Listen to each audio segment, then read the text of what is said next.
Now. Hey, so are we on? Sorry about that, technical glitches. This is Pat Brophy goes on vacation for 1 week to go fishing with his uncle in the Boundary Waters, and this is what happens when they put me in charge of driving the bus. So what I said, if you can't read lips, is welcome to Whiskey Wednesdays with Finneys. I'm Brett Fontani. Whiskey Hotline member Joe Maloney is with me, and Whiskey Hotline member and your normal host for Whiskey Wednesdays, Pat Brophy, is fishing in the Boundary Waters, Minnesota with his uncle. So we are waiting on today's guests, who are Orlin Sorensen and Brett Carlile, who formed Woodinville Whiskey Distillery more than 10 years ago, or exactly 10 years ago, I do believe.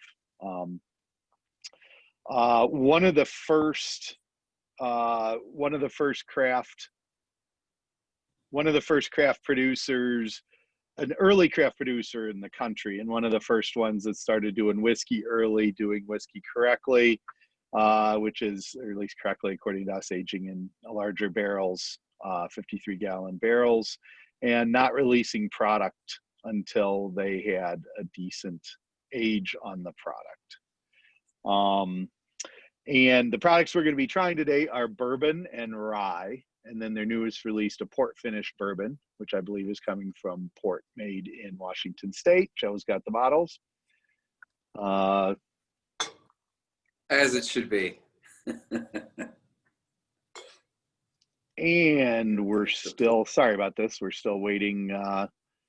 So does anybody have any general questions about Woodinville bourbon or about bourbon in general to ask the Whiskey Hotline? Here's your chance. Stump the Whiskey Hotline. If you want to, if you have any questions, enter them into the chat mode. Oh wait, we're getting.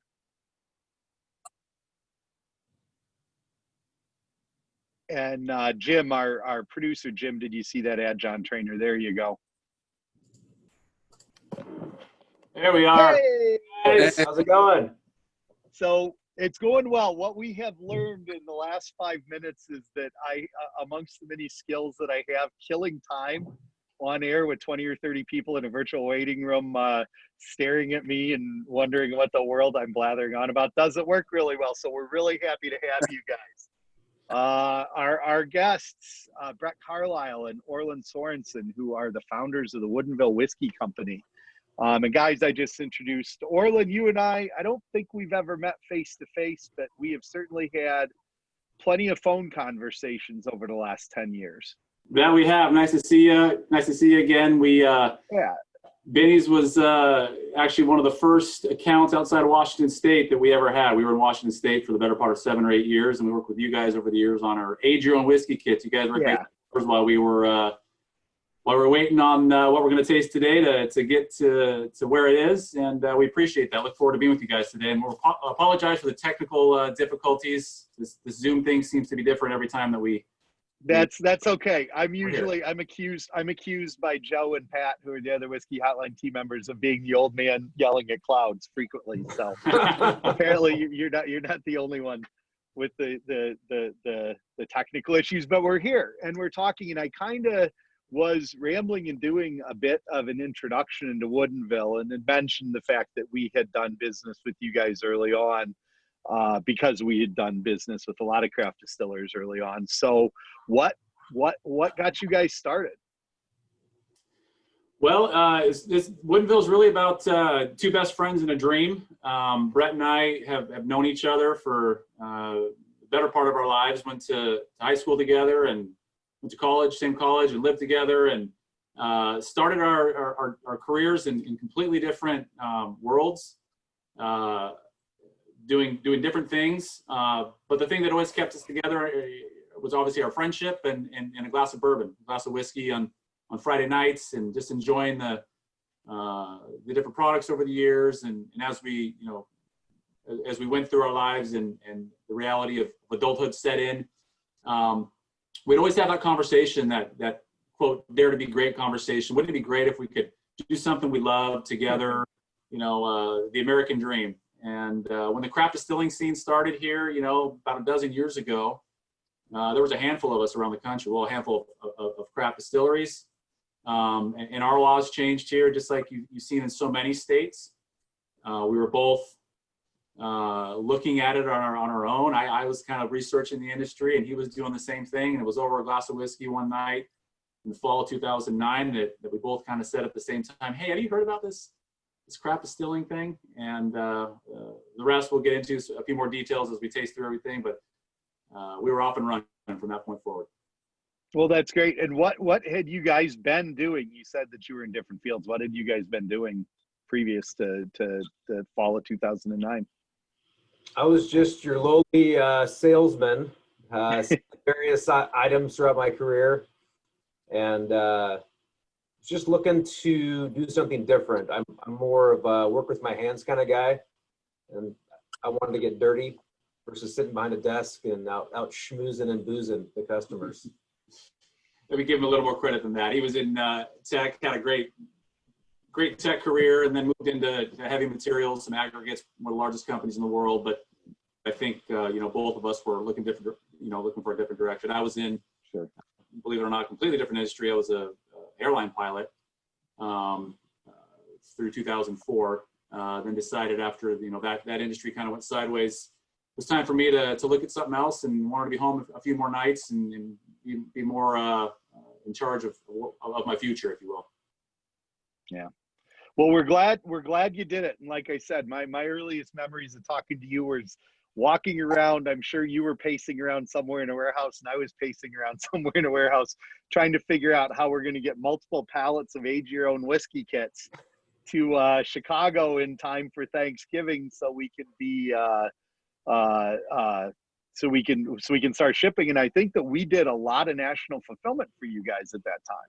Yeah, you guys were a huge supporter, and that really is kind of part of our story. A lot of people ask, well, how'd you get here, and what makes you guys different? And I think we could hear you a little bit earlier, but when Brett and I started, we had a handful of brand guidelines, of brand morals, if you will. And the first one was we were always going to make our own whiskey, and we were going to age it to maturity.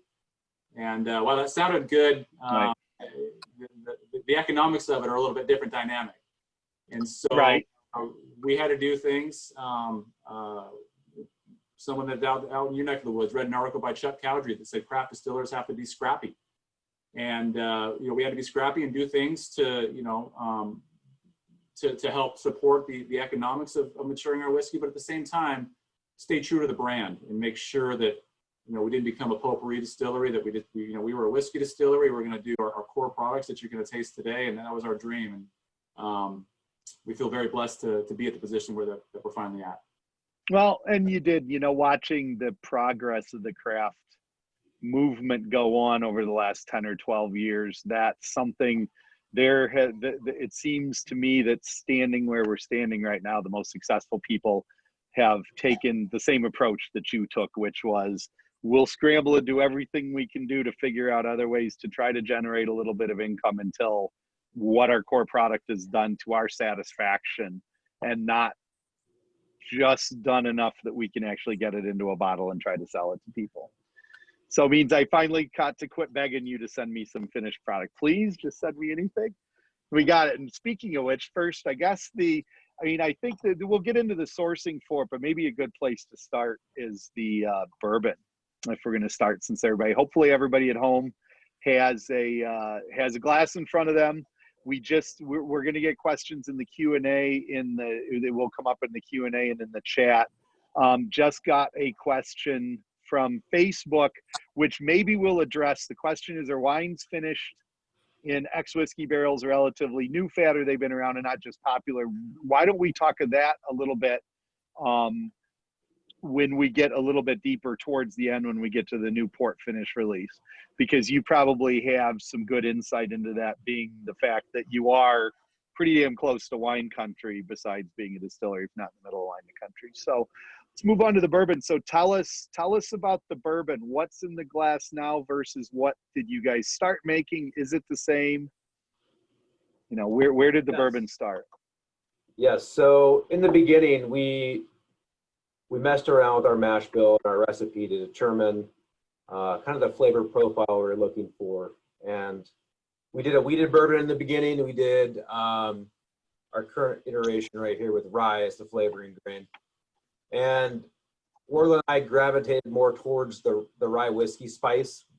We really like that. And after messing with our ratios of corn and rye and malt, we decided we liked a higher than normal rye content in our bourbon mash. So the mash bill of our bourbon is 72% corn, 22% rye, and 6% malted barley. So when you're tasting this bourbon, you're definitely gonna get that nice rye spice, but also that corn sweetness as well. And then I'd read, and you're accessing some or all of your grains relatively locally. And so, yes, all of the grains are grown on the Omlin family farm in central Washington, a little town called Quincy. So they've been supplying us pretty much since our early days. They grow all of our corn and rye and all of our grains that we use on a daily basis. okay, now, and then are you using traditional? Because I know, and I think Dry Fly was the first place where we really saw it prominently. 80 Laws has messed around with it too, but are you using what most lay people would consider a traditional wheat originally and then a traditional rye? Or are you using things like Sakali, Triticale, which I think were more North American sort of hybrids of it, and a couple of them indigenous to Eastern Washington? It's a traditional rye. It's not a hybrid of wheat. It's not a triticale. It's none of that. It's a traditional rye grain. And so our corn is all non-GMO as well. So that was important to us in the beginning to do a non-GMO corn. Funny story about the rye. It was, it's considered a noxious weed here in Washington State. And so when we first started producing, not only did we want to use local grains, Washington State grown grains, it was part of our law. You had to use 51% Washington grown agriculture if you wanted to be a craft distiller. Really? Yeah, it's a lot of bureaucracy behind it, but we were still a control state at the time. The liquor board wanted to ensure that, we were supporting local. But fortunately for us, that was part of our business plan was, to make sure we were doing that. But when we approached our farmer about it, he had, rye was a 4-letter word. And sure. But he opened up to the idea of it, given the long-term commitment, and actually learned how to make it from. There was one small farm that had a bakery in town, and they were making this incredible rye bread. And they had a strain that they had developed over a better part of 10 years, and that's where it initially came from. And I think it has a bit of a softer note. Certainly, when we get into the rye, Brett will talk a little bit more about when we taste the rye. But it's not. It has the character and flavor that a typical rye will, but not that punchy in the face. That some different strains of rye have.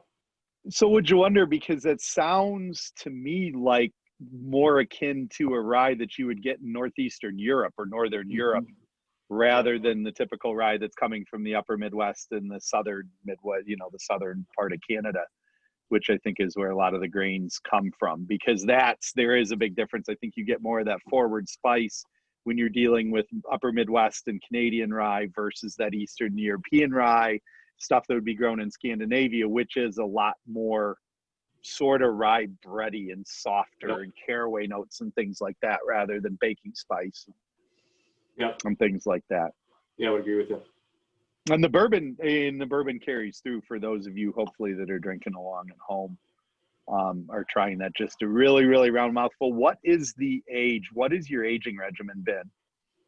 So our spec is a 5-year age on our products, both the bourbon and the rye.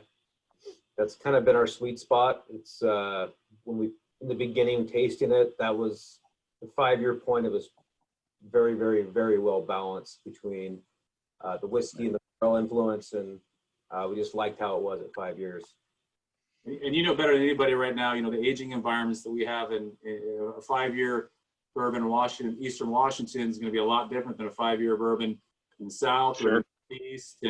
And also on that almond farm that Brett was talking about over there, that's where all our whiskey matures. So we actually, it's quite the process, but we grow the grain and age the whiskey about 2.5 hours away, all on that farm. And the temperature is dramatically different over there than it is here in Western Washington. Everybody knows Seattle. We're very temperate and cool, but you cross the mountains and you're in the high desert, and you're 100 degrees in the summer and you got snow on the ground in the winter, and those extremes really are conducive, obviously, to maturing whiskey. And we also tend to be a bit drier than your traditional aging environments. And so, all of these elements, I'm of the opinion, when you look at craft distillers across the country, put our whiskey in a barrel, in the same barrel, and age them all these different environments, you're getting a lot of different terroirs. Sure. That's really what I believe influences, all the different whiskeys you're seeing from craft distillers around the country. Do you get interesting? So with the aging, I mean, we're going to have a little bit of a nerd alert here, but with the aging, the dry climate, where do your alcohol levels go then? Do you get a lot of liquid loss because of the dry environment, more liquid evaporation? And what's the altitude? Because I know altitude definitely has some influence over that as well. So it's a high desert. It's about 2,500 feet elevation as far as MSL.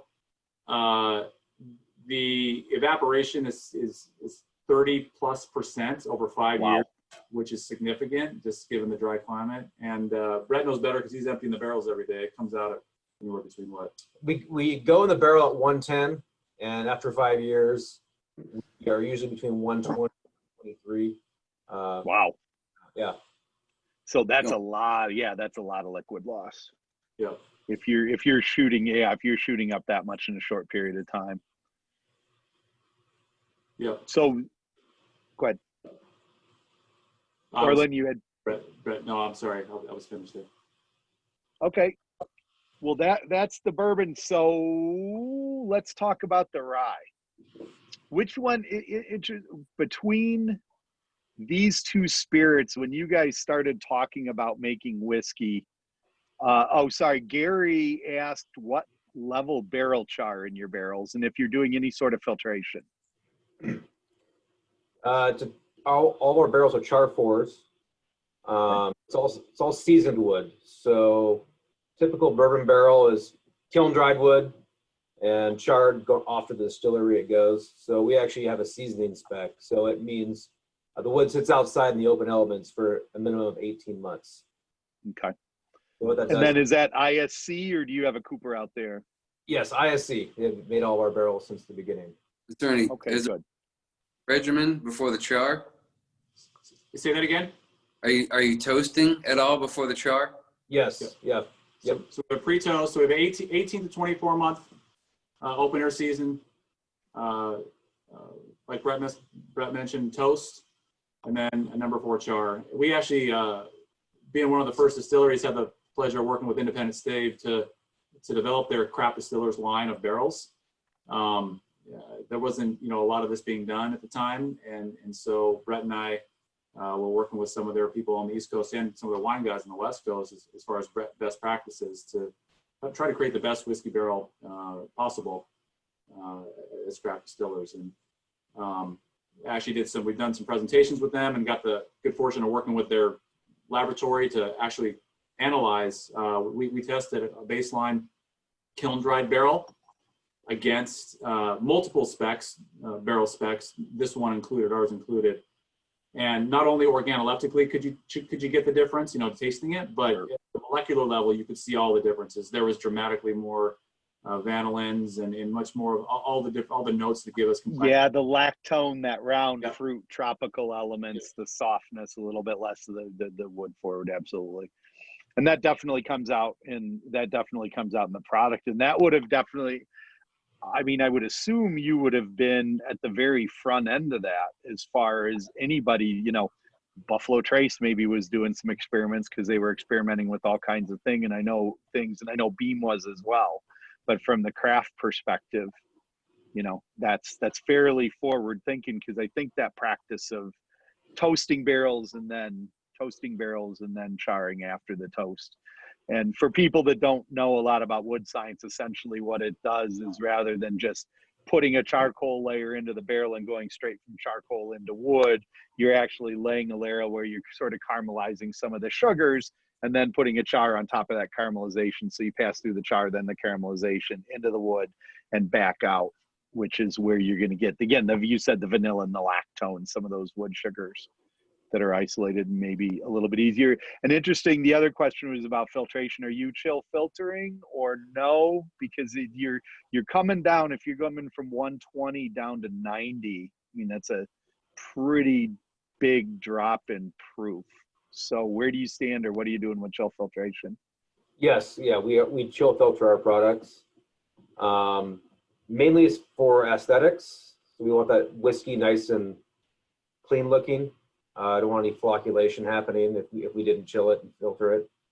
To me, that's just removing flavor, but 95% of the consumers would think something was wrong if it wasn't chill filtered. Right. Well, good. Because the Whiskey Hotline, we're very, very anti-chill filter. On the other hand, just so you know, you have some defense in your corner because Buffalo Trace chill filters everything too. So despite the fact of us begging for years to not have. They've changed some of the Weller now is non-chill filtered, and there's a lot more big distilleries coming on board with non-chill filtering. Right. Yeah, some of our specialty products we don't chill filter. Our single barrel stuff isn't chill filtered, so if you see those. Well, where did you guys stuff? Right. So just playing around, interesting. So when you're playing around, what kind? I mean, have you gotten flocculation and things like that when you've because you know what you're going to get out of your product by adding water to it. And I would imagine that's pretty consistent. Yep. We fully transparent. We're fine. We chill filter, and that, you know, because tasting it side by side, as much as we taste and go through it, man, I got to be on point that day to get it, you know, the majority of the time when I'm tasted blind, you know, and Brett and I taste through a lot of the products, and you know, with the chill filtration, you tend to get just, for me at least, you get a little bit more viscosity because you're not those fatty acid esters that are remaining in the product. So a little more mouthfeel, I guess, if you will, with the non-chill filtration. But yeah, we get flocculation. You put the water in there, and you know, it starts to look you know, a bit opaque, and you know, I'm sure we've all seen it before. Yeah, of course. But for the purists, the single barrel products, the single barrel selections that we put out there, our cast strength, all that's you know, non-chill filtered, so you can experience. Sure, yeah. And again, for those less scientific, the reason you chill filter is you remove some oils and some fatty acids so they don't come out of suspension when you add water. You, of course, wouldn't happen to do anything with cast strength. You're not adding water, so you're not running into any danger to have any of that separation or any of that come out. So let's talk about the rye. So what was, when you guys were getting together and you first started distilling, and I'm sure that you had a lot of conversations about a whole bunch of different things, what you were going to do, what did you think, or what 10 years ago did you decide to do first, the bourbon or the rye? We always knew we were going to do bourbon. We wanted to make a rye, but we weren't set on 100% rye. But after tasting a lot of the ryes in the market, I think to Orlin and I, they tasted almost bourbon-esque because they were probably the legal minimum of rye, 51% rye, then it was corn and malt. So after playing around with the rye grain, we really wanted to highlight the rye grain.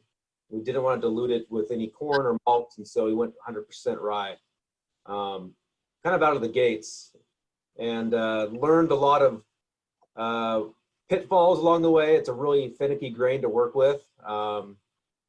But we figured it out, learned how to tame the beast as far as in the mashing, the foaming during fermentation, foaming during distillation.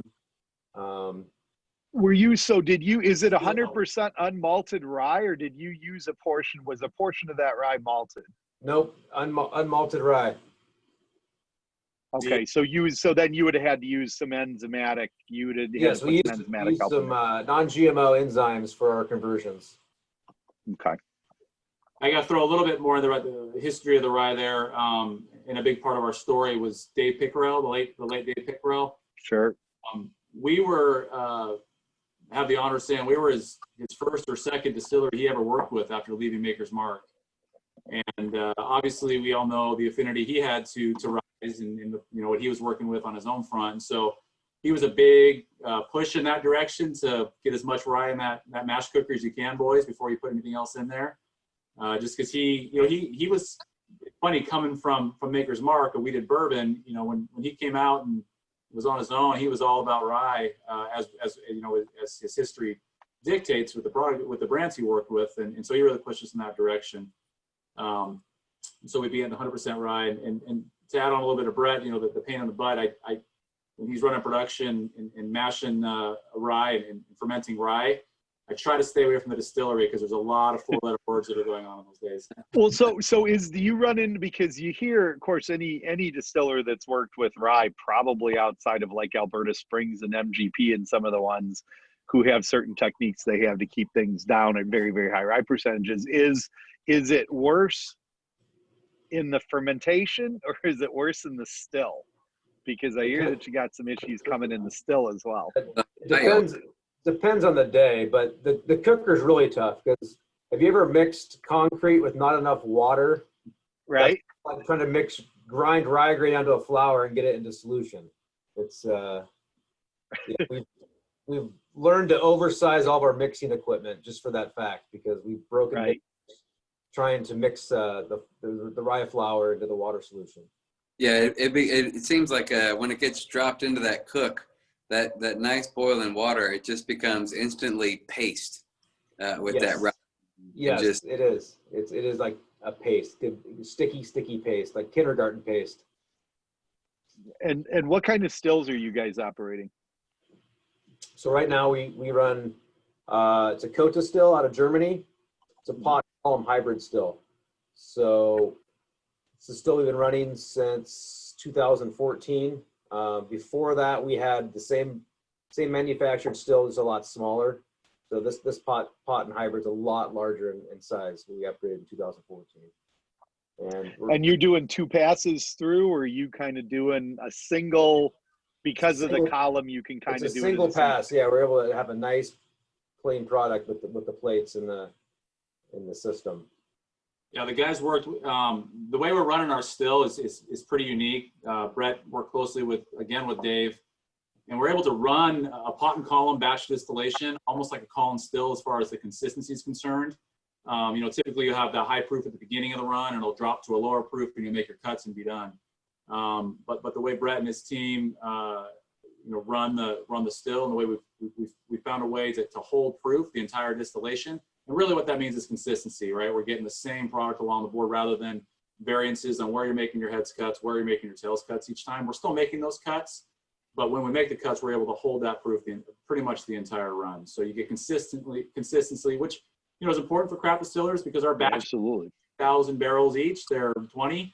And so if you have something that is a little bit different than the last batch, or was you can tell the difference. And so that amongst other things, we strive for the ultimate in consistency and quality, of course. So we've got a question from Facebook. What cocktails do you guys like to make? So you have sort of a nice round rye forward, but not baking spicy rye that's a little bit more sort of bready with some tropical fruit character. You have a rye again that is got a little bit more bready rather than aggressive cinnamon and cinnamon characters in the rye. What kind of cocktails do you like to make with your products? Sazerac with the rye, absolutely Sazerac. It's my favorite. Yeah, I keep it simple. Default to the old fashioned, but just a tad of bitters and a tad of simple. I don't like to do too much if I'm going to do anything to it. It's simple, it's easy. Maybe some fun bitters with the barrel aged bitters or something like that, just depending on the time of year. But if I'm doing a cocktail, I'm doing it easy. I don't want to, what I think our rye shines through is you can drink it neat, which, a lot of ryes aren't meant to be, are more, cocktail oriented. Sure.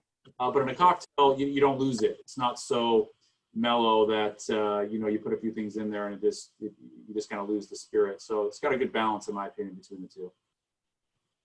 Yeah, no, it's funny because you think it's versatile.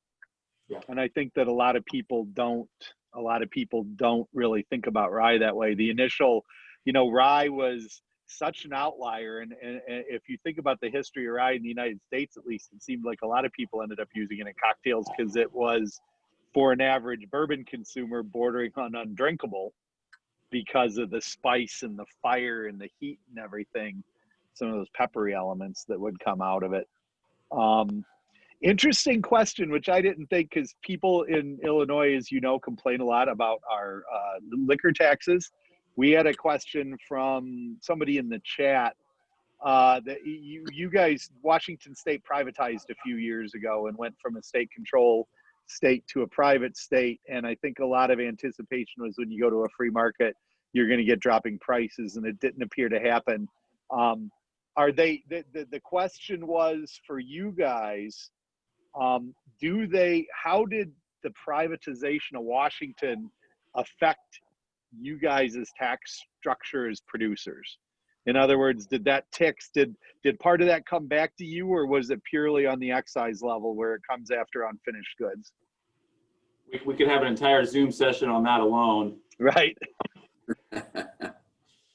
Right. Well, we have a very broad group of people that watch these Zoom tastings, so we have CPAs too. Yeah. Okay. All right. Well, we'll try to keep it mid-level then. So obviously privatization opened up a tremendous amount of market and volume opportunities here in Washington State. The way that our privatization bill was written, it tacked on a lot of fees that were not seen by most people that voted for it. There's just distributor fees and retailer fees that aren't considered taxes that ultimately go into the final price. So you've got, we're the highest tax state in the country on alcohol taxes. In addition, we have these fees. So the distributor pays a 17%, a 10% distribution fee. The retailer pays a 17% retailer fee. Then the consumer, when they get to the register, they pay a 21% fee plus a volumetric fee. So ultimately, while competition went up dramatically and the availability of product went up, volumes went up, prices remained pretty constant, and if anything went up in many cases for the smaller producers. We were fortunate that being one of the larger distilleries, we had some volume to work with, and so and then more to our philosophy, Brett and I always wanted our product to be approachable. We didn't want to have an $80 bottle on the shelf. We wanted our consumers, those that have supported us along the way, have a bottle that you could pick up on Friday night and feel good about it, but feel like you're still getting quality of product that you can indulge in. So we were able to keep ourselves anywhere in that upper 30s to low 40s price point, and that's remained pretty constant throughout the country. Obviously, some of the less expensive states have come down a little bit, and some of the higher price states are a tad higher. Sure. Well, and I think that you got, there might have been a time that actually, you're right. There were a lot of things that, just going back to what you talked about early on, scrambling around trying to figure out how to be able to do something to have a little bit of cash flow until the whiskey comes around. And I think there has been downward pressure on pricing only because the market, there's more things out, more people like you guys that have scaled up that are able to enter. And quite frankly, you had some big producers that have also started entering products that might not, for people who are really concerned about the craft aspect, the small producer aspect rather than craft. I think if you told Harlan Wheatley or Eddie Russell they weren't craftsmen, they would probably punch you. So you got to be careful about the distinction between craft. And you guys have a decent amount of capacity. What kind of outturn can you guys hit if you really ran full bore? Well, you're speaking to us from a temporary office because we're in the middle of a huge expansion, but we're currently producing about 2,500 barrels a year. Yep. And solid.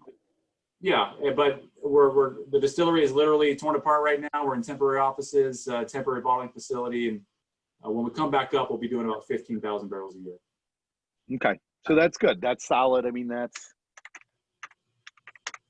750,000 gallons. So that's pretty sizable. Yeah, you get about 300,000 cases after evaporation is where we'll be at on this phase of expansion. Right. So we've got some room to grow. So the genesis of because we'll move and try your newest release, the port finish. So what was the genesis of doing a port finish or any sort of wine finish there? Is that something that came from your proximity to wine country or being in a state that's one of our biggest wine producers? Was it the need to experiment? What kind of drove you towards doing that program? I think we kind of looked at what a lot of the Scottish guys were doing. They were doing a ton of barrel finishes on all different kind of barrels. And it wasn't, there's guys in the American whiskey realm doing that, but wasn't a ton of it going on. So we started to play around with it.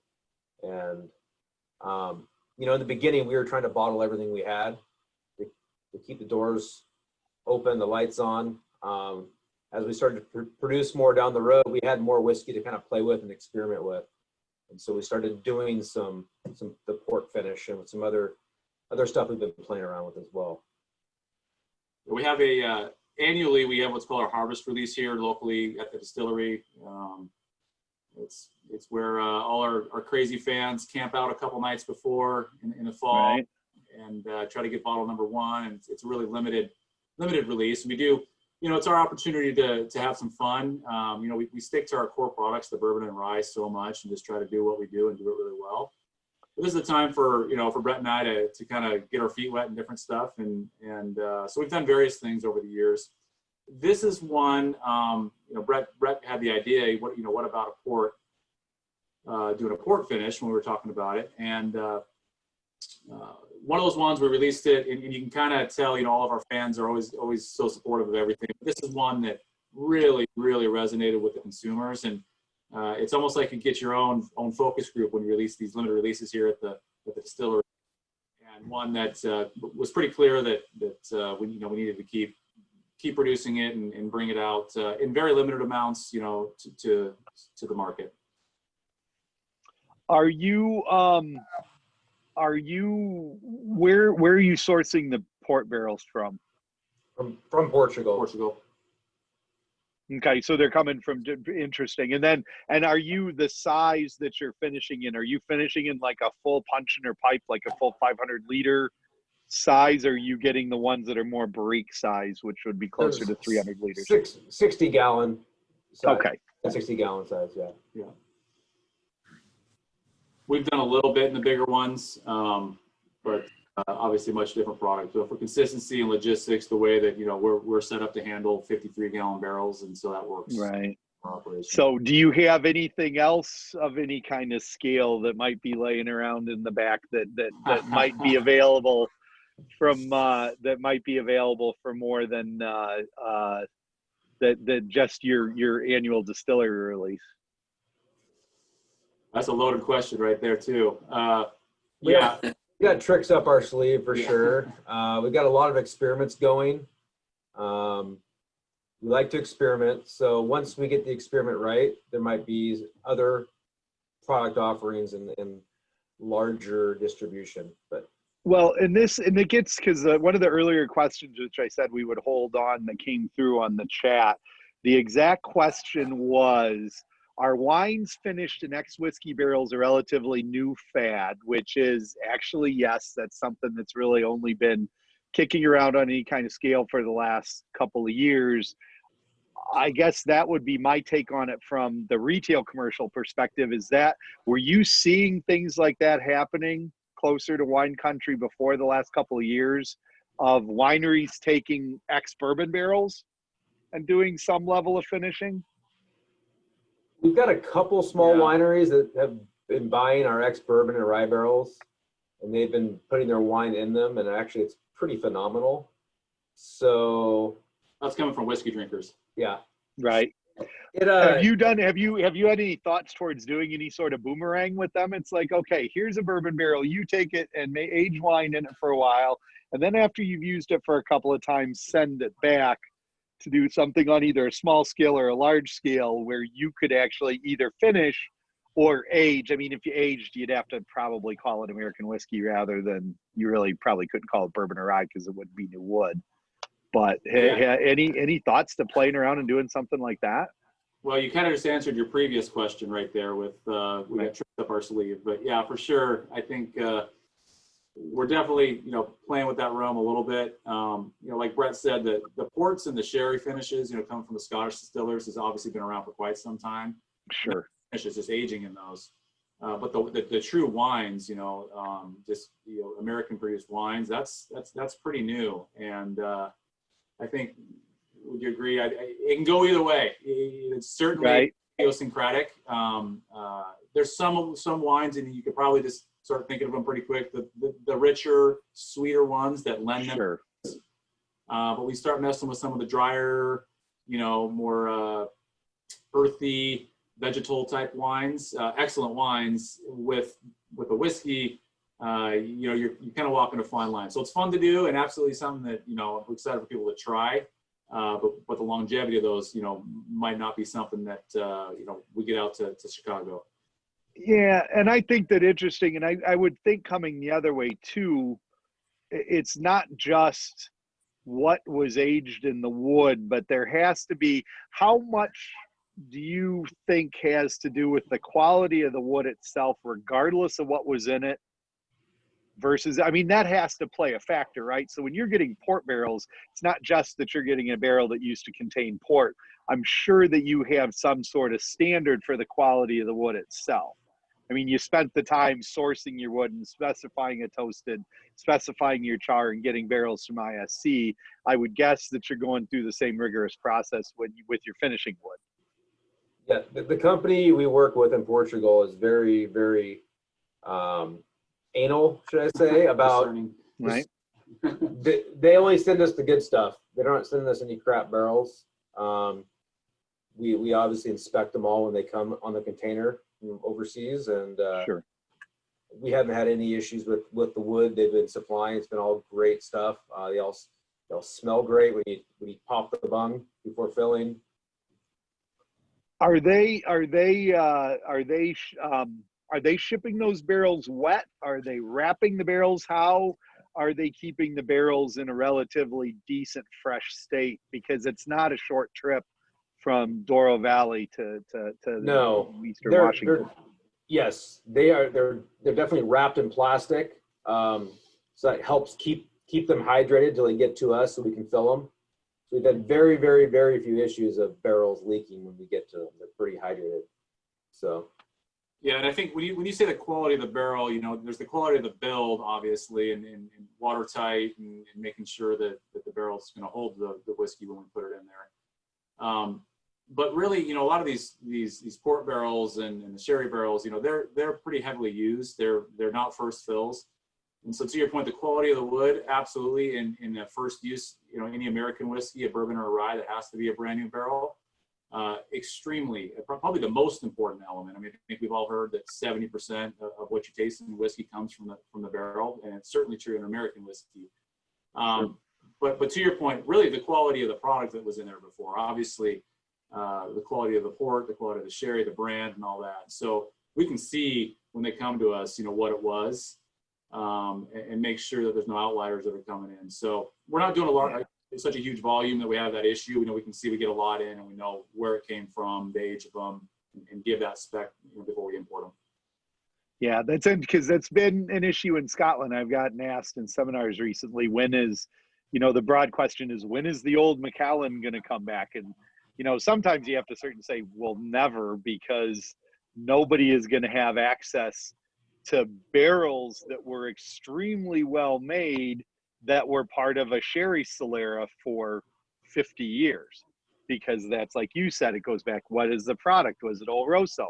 Was it PX? Was it Amontillado or Fino or Manzanilla?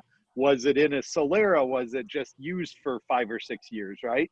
I mean, that's all going to impact what you're getting besides the quality. In the case of a lot of the traditional Scottish woods, the thickness, because you have barrels at Gordon and MacPhail's warehouse that are holding 70-year-old whiskey that are massive. You would never do that now. The staves are so thick because the barrels were constructed more for transport than they necessarily were for aging.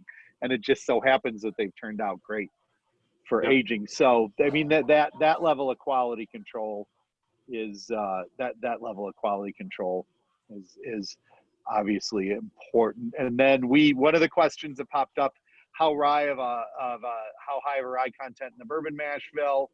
Well, here's the follow-up. I believe you said 17%, right? 22%. 22, that's right. I'm sorry, can you repeat the mash bill again? Yep, 72 corn, 22 rye, 6% malt. 6% malt. The follow-up to the question then was, have you played around with the the old high-low rye, similar to what they do at like Bullet, MGP, and Four Roses probably most prominently. We have not. No. And so you're pretty consistently trying to run the same, doing other experiments, but trying to consistently run the same recipe. Correct. Yep. What happened to that bourbon you started out on? What's that? What happened to that weeded bourbon you started messing around with at the beginning? So we actually released that a little while ago, and it's all sold. I may have gotten a wild hair and produced some more weeded bourbon a couple of years ago that might be coming out down the road. So we'll see. Right on. That's good. Another question we got, which we'll answer in fits and starts, is there a Benny's single barrel in the works? And I can answer that question is like, yes, there have been discussions. I know that a bit of a program rolled out at the end of last year. And yes, from the perspective of Benny's, we are in discussion to have the opportunity to go back and revisit some samples and take a look at getting our own, which we'd be very interested in doing again, because you have two things to go. It's a funny thing about single barrels, because you spend all of your time and all of your effort trying to make sure that you hit a quality level that you can maintain and a consistency level you maintain. So people buying bottles now are going to get the same consistent product in a year from now, or that they got a year ago. And of course, the wonderful thing about the single barrel programs is that's the one chance you have to go off the ranch a little bit and make sure that the product. So yes, that one we can't answer. That we've got single barrels coming up as we can get them. And the cocktails were all good there. So what do you guys have? It's a little earlier for you. What do you guys have for the rest of the day? I have my niece's five-year-old birthday party at our house. We're finally going to see each other. We've been kind of our family quarantine, so right. Little get together tonight. How in the world are you going to keep a bunch of 5-year-olds away from each other? It's all family. It's all family. It's just a few of us. That's okay. Well, that's nice, because you had a little bit of the day. I think that a lot of the folks that have been listening in, we've had a nice crowd listening in. Thank you very much. I think a lot of our folks, it's 6 o'clock here, so we're about ready for dinner. So I want to thank Brett Carlile, by the way, fantastic name. Those of us named Brett need to stick together. The founders of Woodinville Whiskey Company, Brett Carlile and Orlin Sorensen, for joining us and talking a little bit about the history of Woodinville and a chance to try. Hopefully everybody at home got an opportunity to try these, got some good cocktail ideas for the whiskey. So gentlemen, thank you very much. We hope to see you again, and maybe when we're ready to do maybe we can talk about doing this again in a little bit of a virtual tasting if we get some single barrel samples going along. Perfect. That'd be great. Thanks for having us, Brett. Thanks for having us, Joe. Yeah. All right. Thank you very much, guys. Thanks, guys. Thanks for joining us. And everybody, thank you very much for listening. We'll see everybody Friday with Nicole Austin. Take care.